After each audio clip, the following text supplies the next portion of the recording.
Nothing You Don't Already Know, Alexander Den Heijer.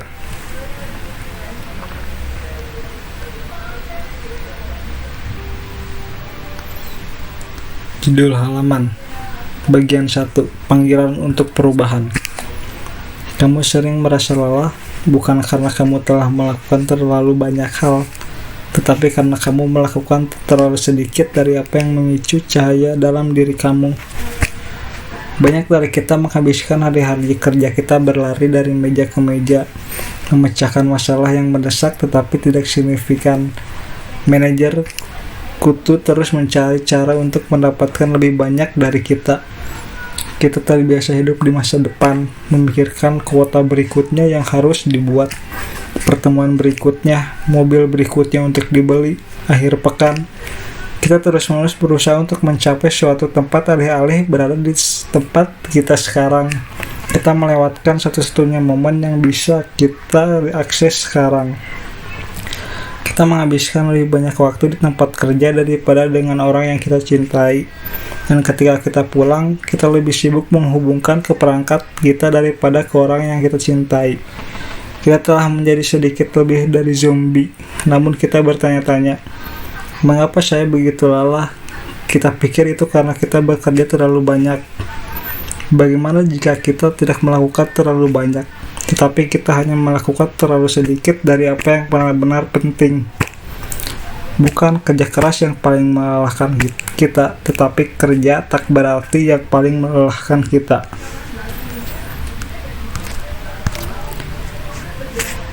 Jalan yang paling berbahaya bukanlah jalan dengan rintangan terberat, tetapi jalan yang menuju ke arah yang salah. Terkadang hidup mendorong kita sedemikian rupa, entah itu melalui keadaan atau pilihan kita sendiri, sehingga kita akhirnya berjalan di jalan yang salah. Kita mungkin tidak menginginkan ini, tetapi entah bagaimana kita berakhir dalam situasi ini. Dan dengan setiap langkah, jalan ini membawa kita semakin jauh dari utara kita yang sebenarnya. Mematikan jalan yang sudah dikenal adalah salah satu hal yang paling sulit untuk dilakukan. Kita mungkin takut akan hal yang tidak diketahui. Mungkin kita takut bahwa jalan lain bahkan lebih buruk. Bagaimana jika kita tidak pernah menemukan jalan yang lebih baik? Ketakutan menahan kita untuk memilih jalan lain.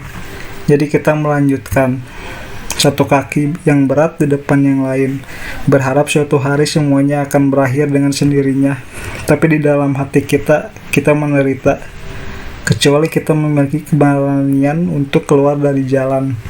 Kita hanya akan semakin jauh dari utara kita yang sebenarnya. Kita mungkin belum mengetahui tujuan kita, tetapi hati kita akan memberitahu kita saat kita menuju ke arah yang benar. Alasan banyak orang menderita bukanlah karena hidup ini terlalu berat, itu karena mereka belum menemukan sesuatu yang layak untuk hidup. Hidup terdiri dari penderitaan. Tidak ada cara untuk menghindarinya. Hidup yang memuaskan bukanlah hidup tanpa penderitaan. Hidup yang memuaskan adalah hidup yang sepadan dengan penderitaan. Banyak dari kita berjuang untuk menemukan makna dalam hidup. Kita begitu asyik dengan pekerjaan dan gangguan kita sehari-hari sehingga kita tidak meluangkan waktu untuk merenung dan bertanya pada diri sendiri, kemana kita ingin pergi dalam hidup kita. Banyak orang bahkan tidak menyadari apa yang mereka tuju, dan karena itu hidup perlahan menjadi tanpa tujuan dan tidak memuaskan. Kamu mungkin sangat menyadari apa yang sedang kamu kerjakan, tetapi apakah kamu juga menyadari untuk apa kamu bekerja, apa tujuanmu, dan sejauh mana apa yang kamu lakukan saat ini selaras dengan tujuan itu? Ada banyak kepuasan yang dapat ditemukan dalam menyelaraskan diri kamu dengan tujuan yang bermakna dan bekerja ke arah itu setiap hari. Kesulitan tanpa tujuan dapat melemahkan kita. Kesulitan dengan tujuan dapat menguatkan kita. Jika kita memiliki sesuatu untuk dituju, maka perjuangan yang tak terhindarkan akan memiliki arti yang berarti. Kesulitan membentang kita dan memungkinkan kita untuk menyadari potensi kita. Ini adalah bagaimana kita tumbuh. Kita tidak tumbuh tanpa tekanan, tetapi jika kita tidak dapat menemukan makna dalam kesulitan, kita akan layu. Ini sangat tergantung pada cerita yang kita ceritakan pada diri kita sendiri. Apakah kita melihat kesulitan sebagai cara yang tidak berarti untuk membuat kita menderita, atau apakah kita melihatnya sebagai cara yang berarti untuk membuat kita lebih kuat? Kadang-kadang jika orang menemukan sesuatu yang berharga di luar diri mereka dan mereka mendedikasikan energi terbaik mereka untuk itu, mereka melampaui penderitaan mereka sendiri. Seperti yang dikatakan Friedrich Nietzsche, dia yang memiliki alasan untuk hidup dapat menanggung hampir semua cara. Kamu tidak dapat menemukan passion kamu karena memikirkannya.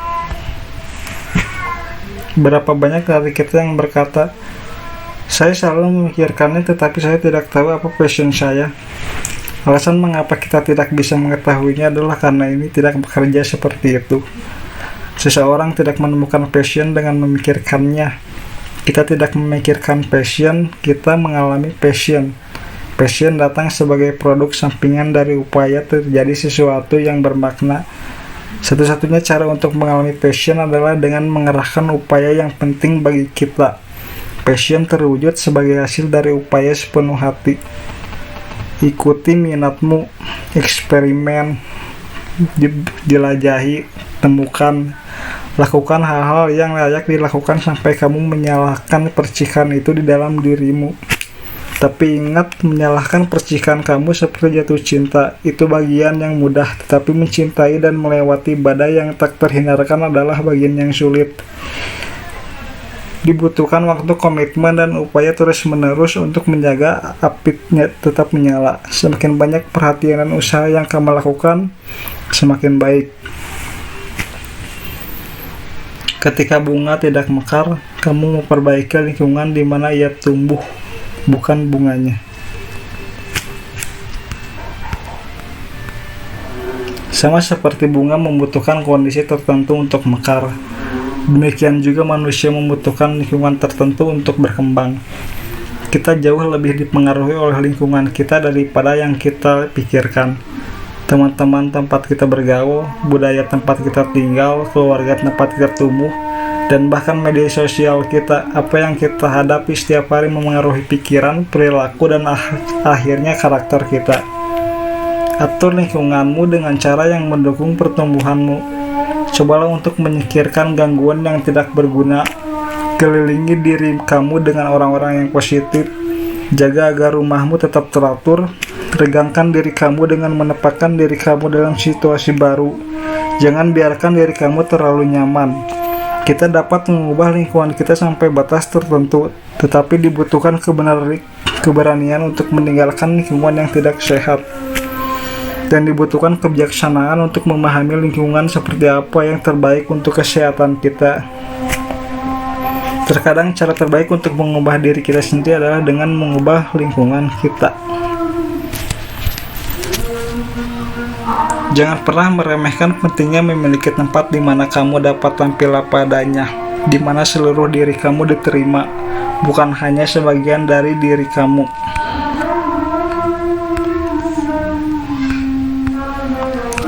Kamu tahu berapa banyak dari kita yang terus-menerus berusaha untuk memenuhi citra yang mungkin dianggap penting oleh orang lain? Ini cukup melelahkan karena menghabiskan banyak energi untuk terus-menerus mengatur diri sendiri. Ada ketakutan terus-menerus untuk melakukan sesuatu yang tidak sesuai dengan gambaran kita. Masalah dengan rasa takut adalah bahwa hal itu menekan kreativitas, sukacita, rasa ingin tahu, dan spontanitas. Ada pepatah di Zen yang mengatakan, ketegangan adalah nothing you don't already know. Alexander Den Heijer.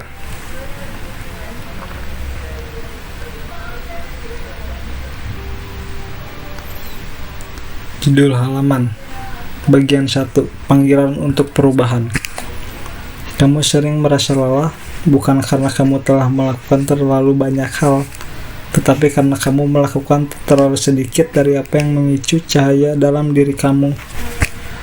Banyak dari kita menghabiskan hari-hari kerja kita berlari dari meja ke meja, memecahkan masalah yang mendesak tetapi tidak signifikan. Manajer kutu terus mencari cara untuk mendapatkan lebih banyak dari kita. Kita terbiasa hidup di masa depan, memikirkan kuota berikutnya yang harus dibuat, pertemuan berikutnya, mobil berikutnya untuk dibeli, akhir pekan. Kita terus-menerus berusaha untuk mencapai suatu tempat alih-alih berada di tempat kita sekarang. Kita melewatkan satu-satunya momen yang bisa kita akses sekarang. Kita menghabiskan lebih banyak waktu di tempat kerja daripada dengan orang yang kita cintai. Dan ketika kita pulang, kita lebih sibuk menghubungkan ke perangkat kita daripada ke orang yang kita cintai. Kita telah menjadi sedikit lebih dari zombie, namun kita bertanya-tanya, mengapa saya begitu lelah? Kita pikir itu karena kita bekerja terlalu banyak. Bagaimana jika kita tidak melakukan terlalu banyak, tetapi kita hanya melakukan terlalu sedikit dari apa yang benar-benar penting? Bukan kerja keras yang paling melelahkan kita, tetapi kerja tak berarti yang paling melelahkan kita.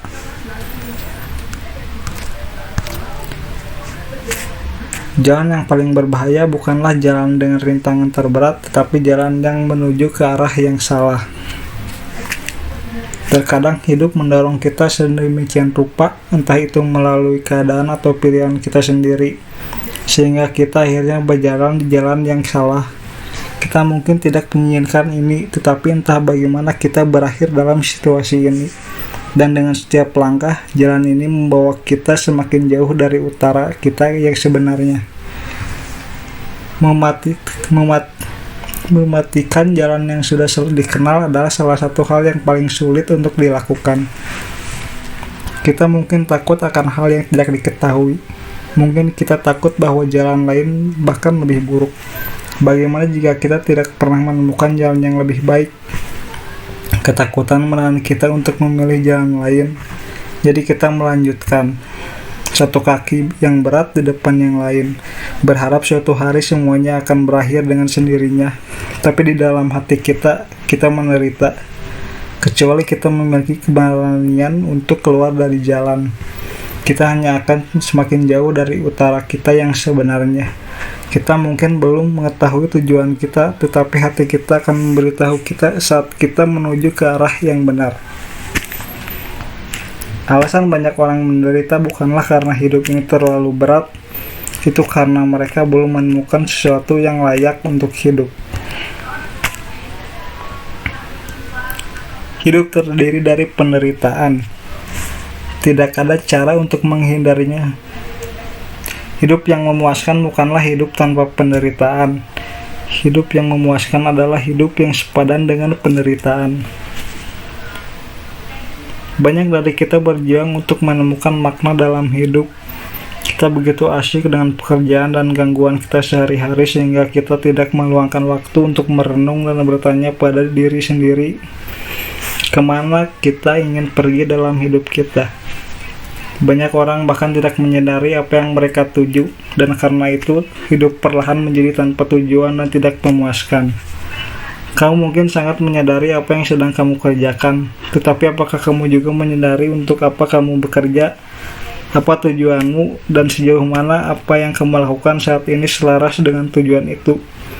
Ada banyak kepuasan yang dapat ditemukan dalam menyelaraskan diri kamu dengan tujuan yang bermakna.